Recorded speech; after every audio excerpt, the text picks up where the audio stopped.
A message to all the people of Assam. আজি আমি Morigaon district জাগিৰোডত আমি এটা পবিত্ৰ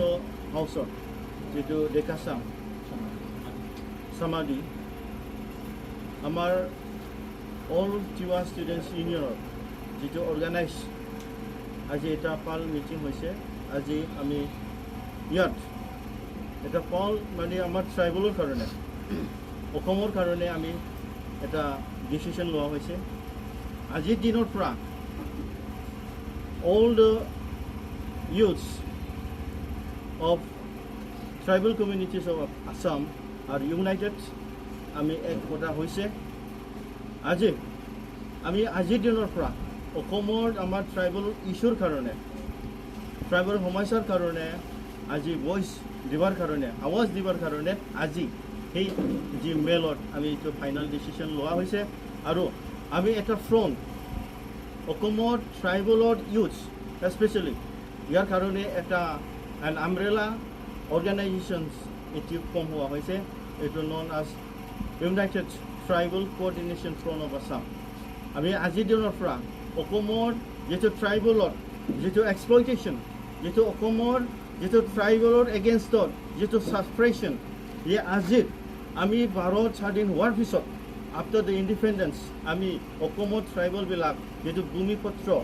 আমি হৈ পেলাই আমাৰ যিটো ভাৰতৰ সংবিধানৰ যিটো অধিকাৰ সেইটো বিচাৰি আছিলে আজিৰ দিনত পোৱা নাই ইয়াৰ কাৰণে আজি আমাৰ কোনোবা তিৱা কোনোবা কাৰ্বি ডিমাচা মিচিং ৰাভা দেউৰী সকলৰ কাৰণে সোণোৱালৰ মানে সোণোৱাল কছাৰীৰ কাৰণে আমি আজি তিৱা হৈ কাৰণে আমি ষ্টেণ্ড কৰিবৰ কাৰণে আজি এই মিটিংটো লোৱা হৈছে আৰু এই মিটিঙত আমি এটা ডাঙৰ ডিচিশ্যন লৈছে আজিৰ পৰা আমাৰ অসমৰ যিটো youth specially all the tribal communities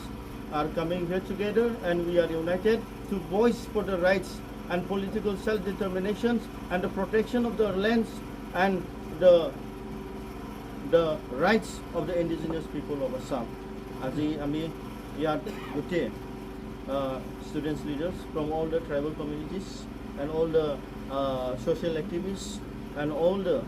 leaders from different tribal communities have come here and we have decided to form this coordination front to fight for the tribal rights of the people of Assam. আমি অসমৰ জনজাতীয় বা জনগোষ্ঠীয় লোক হিচাপে আমি অসমত বসবাস কৰি পেলাই অসমত থাকি পেলাই অসমৰ প্ৰতি যিটো আমাৰ সৰ্বোচ্চ ত্যাগ কৰাৰ পাছতো কিন্তু আমি অসমত বসবাস কৰি আমি অসুৰক্ষিত আমি অনুভৱ কৰিছোঁ আমাৰ নিজৰ মাটি হেৰাই গৈ আছে নিজৰ অধিকাৰ হেৰাই গৈছে নিজৰ ৰাজনৈতিক অধিকাৰ হেৰাই গৈছে নিজৰ ভূমিৰ অধিকাৰ হেৰাই গৈছে এই সকলো সমস্যাটো লৈ পেলাই ক'ৰবাত নিজৰ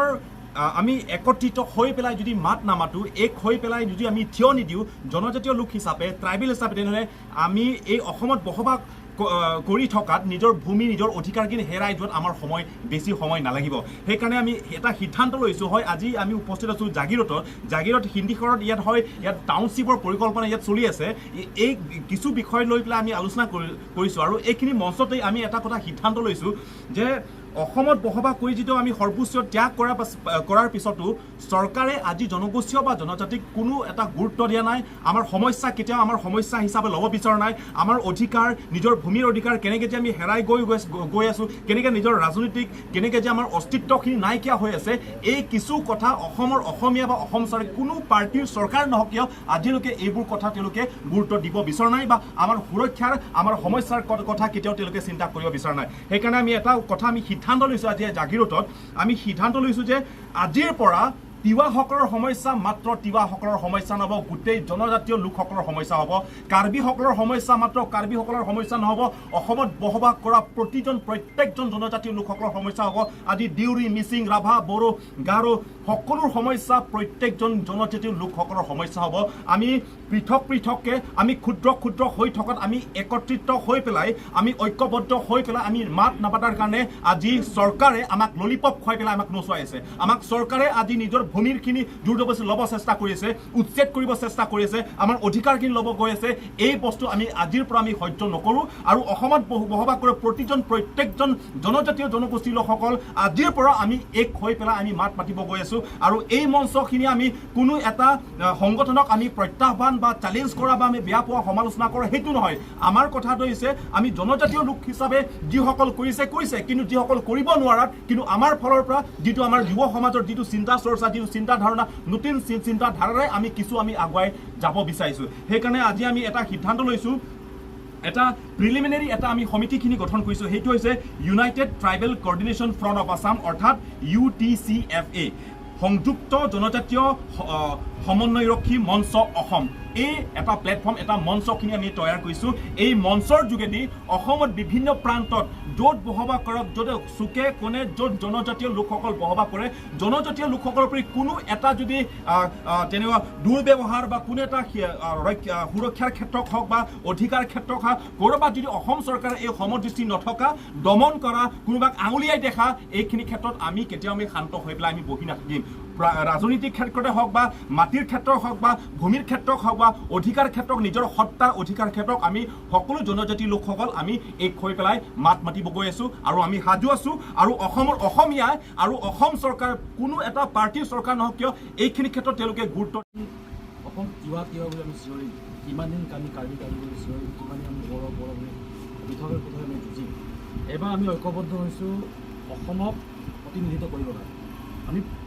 এছামে ক'ব বিচাৰে যে আমাক ট্ৰাইবেল বুলি, নিজ জাতি বুলি আমাক তলত পেলাব বিচাৰিছে, কিন্তু আমি ক'ব বিচাৰিছোঁ যে অসমৰ প্ৰথমটো জনগোষ্ঠী আমি, অসম সৃষ্টি কৰা জনগোষ্ঠী আমি ট্ৰাইবেলসকল, জনজাতীয় লোকসকল। গতিকে মেইন ষ্ট্ৰীম অসমীয়া আমিহে হয়। গতিকে আমাৰ নেতৃত্বতে এতিয়া অসম চলিব। অসমৰ আমাৰ যিটো নেকি আমাৰ যিবিলাক অমীমাংসিত সমস্যা, তিৱাৰে হওক, কাৰ্বিৰে হওক, বড়োৰে হওক, মিচিঙৰে হওক, আমি সকলোৱে এটা ঐক্যবদ্ধ হৈ এটা আজি যিটো tribal coordination front of Assam নামেৰে যিটো নেকি সংযুক্ত জনজাতীয় সমন্বয়ৰক্ষী মঞ্চ অসম, এই নামাকৰণে আমি সকলো জনগোষ্ঠী আমি ঐক্যবদ্ধ হৈছোঁ। আগন্তুক দিনসমূহত আমি প্ৰত্যেকেই ঐক্যবদ্ধভাৱে আমি তিৱাৰ ক্ষেত্ৰত, কাৰ্বিৰ ক্ষেত্ৰত, বড়োৰ ক্ষেত্ৰত আমি ঐক্যবদ্ধভাৱে আমি যুঁজ দিবলৈ আমি এটা আজি সিদ্ধান্ত গ্ৰহণ কৰিছোঁ। ইয়াৰ প্ৰথমটো কাৰ্যসূচী আমি অহাকালিলৈ জাগিৰোডৰ যি হিন্দীঘৰ, এই হিন্দীঘৰ ৰৌমাৰী খেলপথাৰৰ পৰা আমি জাগিৰোডৰ এই দেওশাল মন্দিৰলৈকে প্ৰায় 5000 মানুহ লৈ আমি ঐক্যবদ্ধভাৱে আমি প্ৰথমটো কাৰ্যসূচী আমাৰ হ'ব হিউমেন চেইন, মানৱ শৃংখল কাৰ্যসূচী। তাত 5000 অধিক আমাৰ জনগণ ইয়াতে আমাৰ ঐক্যবদ্ধ হ'ব। লগতে আমাৰ ট্ৰাইবেল লিডাৰসকল আমাক ইয়াতে পাৰ্টিচিপেট কৰিব। তাৰ নেক্সট কাৰ্যসূচী আছে আমাৰ অহা 10 তাৰিখে, য'ত নেকি দিছপুৰ চচলত, তাতে আমাৰ প্ৰতিবাদী কাৰ্যসূচী হ'ব। তাতেও মানে 2000ৰ ওপৰত আমাৰ প্ৰতিনিধিসকল তাতে ঐক্যবদ্ধ হৈ আমি আমাৰ অধিকাৰৰ বাবে আমাৰ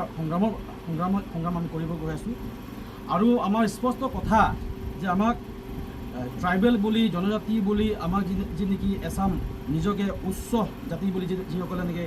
চিনাকি দিব বিচাৰে, তেওঁলোকে আমাক 343 যিটো মন্তব্য কৰিছে, আমি প্ৰত্যেকটো মুহূৰ্তত আমি তেওঁলোকৰ চোকা দৃষ্টি ৰাখিম। আৰু তেওঁলোকক আমি সকীয়াই দিব বিচাৰিছোঁ যে কোনো কাৰণতে আমাৰ এই ট্ৰাইবেলসকলক তেনেকুৱা কটু মন্তব্য আপোনালোকে নকৰিব। আমি এই মঞ্চৰ পৰা আমি আপোনালোকক সকীয়নি প্ৰদান কৰিছোঁ। আজি যদি APWৰ যে নেকি অভিজিত শৰ্মা, তেখেতে কি কৰিছে,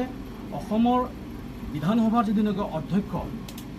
ট্ৰাইবেল হোৱাৰ কাৰণে বোলে এইটো শুদ্ধিকৰণ কৰিব লাগে। তেওঁ ক'ত অধিকাৰ পায় ট্ৰাইবেলসকল তেনেকৈ এটা কটু মন্তব্য কৰিবৰ কাৰণে? অসমৰ প্ৰাচীন জনগোষ্ঠী আমি ট্ৰাইবেলসকলে জংঘলত বসবাস কৰি এই আজি জনবসতি আমি বসবাস কৰিব পৰা আমাৰ এই পৰিস্থিতিত আমি আনাইছোঁ ট্ৰাইবেলসকলে। বাঘ, ভালুক, হাতী এইবোৰৰ লগত যুঁজ কৰি আজি অসমখন আজি শুৱনি কৰিছোঁ আমি ট্ৰাইবেলসকল। আমাৰ ভূমিতে কালি পৰহি অহা কোনো কনজৰ পৰা অহা, কোনো বাহিৰৰ পৰা অহা এই বহিৰাগত লোকসকলে আমাকেই ক'ব ট্ৰাইবেল মানুহ অধ্যক্ষ হোৱাৰ কাৰণে এইটো শুদ্ধিকৰণ কৰিব লাগে। তেওঁ ক'ত অধিকাৰ পালে? গতিকে এনেকুৱা ধৰণৰ এই অভিজিত শৰ্মা টাইপৰ মানুহৰ এগেইনষ্টত আমি প্ৰত্যেকটো মুহূৰ্তত আমি ফাইট দিবলৈ আমি সাজু আছোঁ। আৰু চৰকাৰক আমাৰ নেকি আমাৰ তিৱাৰ লগতে আমাৰ প্ৰতিবেশী যিমান খিলঞ্জীয়া জাতীয় জনগোষ্ঠী আমি যদি হিন্দীখনত যিটো নেকি আমি ভুগি আছোঁ, যি সমস্যা, ভূমি সমস্যা, এই ভূমি সমস্যাৰ ক্ষেত্ৰত সমাধান যদি আমাক সোনকালে দিয়ে। আৰু ছেটেলাইট টাউনশ্বিপ, আমাৰ স্পষ্ট কথা, ছেটেলাইট টাউনশ্বিপ এবাৰ আমি কৈ আছোঁ কি, আমি কৈছিলোঁ প্ৰথমতে তিৱা সাহিত্য সাহিত্য পৰিষদত বসবাস কৰা তিৱাৰ লগতে প্ৰতিবেশী অন্যান্য খিলঞ্জীয়া জাতীয় জনগোষ্ঠী লগতে 17টা ট্ৰাইবেল বেলেঞ্চ ব্লকত যদি তিৱা সাহিত্য পৰিষদৰ অন্তৰ্গত 17টা ট্ৰাইবেল বেলেঞ্চ ব্লকত কোনো কাৰণে ছেটেলাইট টাউনশ্বিপ নহ'ব বুলি আমি দাবী উত্থাপন কৰি আহিছিলোঁ। কিন্তু এতিয়াৰ পৰা আমি কৈছোঁ যে আমি অকল 17টা ট্ৰাইবেল বেলেঞ্চ ব্লকেই নহয়, অসমত যি নেকি 45